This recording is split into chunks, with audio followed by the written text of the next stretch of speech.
Hey, what's up, guys? How we doing? So we continue our videos here of the World Series with the Royals and the Giants. Today we're going to look at a bases loaded single, a shallow fly ball to center field that drops in. And the reason I put it up here and I want to look at it is because of the read on second base that Escobar gets to score easy with one out here. You'll see here as we go a little bit further, we'll get a really good view of what Escobar does on second base, the read that he gets that enables him to score potentially a huge run. Ends up being a blowout game, but could have potentially been a very big run to add on insurance-wise. So here's Kane. Gets jammed a little bit single. And watch Escobar here. Here's a good view. Basically, right when the ball is hit, he's off and going. And that lets him score easy. Here's another good view. He pauses, he kind of holds up for a second for some reason there, but then he keeps going. But let's go back and kind of slow it down. You know, the biggest thing with this read as a guy on second base is you always have to know where the outfielders are playing. That's why it's so important every time you get on base. I always say BSSD. You want to know where the ball is. You want to know the sign, you want to know the situation, or scoreboard of the game. I'll call it either S.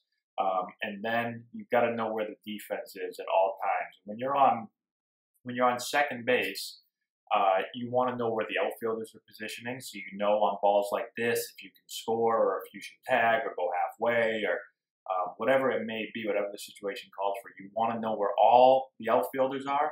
You also want to know where the shortstop is, because that's going to determine when you can move up or not on a ball on the ground. Now, with the bases loaded, obviously, a ball on the ground, you're going. But if it's just a man on second, you want to know where that shortstop is, so that on a ground ball, you know, typically the rule is if the ground ball to the right side, you can move up. Or basically a ground ball to your left, you can move up. But that's not always the case, because if the shortstop's playing to your left, maybe a step to your left, and it's a hard hit ground ball, and you think, oh, it's to my left, I can move up. Well, it might be right to him, and he can turn and throw you out at third. So, although that doesn't have anything to do with it here, that's just something else to keep in mind when checking the defense. So by checking the defense, he knows where the defense is playing, how deep or shallow they're playing. And once the ball is hit, he makes a decision almost immediately that the defender is too deep in center field and that ball is going to be in there.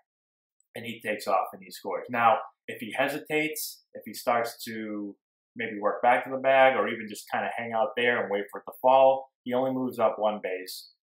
And instead of having first and third with two runners scoring, he's only moving up to third base. And you're having basically bases loaded again, but only scoring one run. That's why it's so important to check the outfield. At base running, to be a good base runner, it's not always about speed. Very often it doesn't have much to do with speed at all. You could be a great base runner and not be fast. You have to be smart, have good instincts, but a lot of that comes with doing your homework and doing your prep work and knowing where the outfielders are playing, so that you can move up on balls like this and score. This has nothing to do with speed. It has to do with being prepared, making a good read, sticking with your read, and scoring. So let me know if you have any questions on base running on this situation in particular. Leave in the comment section below. Share the video with all your friends, like it, subscribe to the channel, all that good stuff, and we will talk to you later.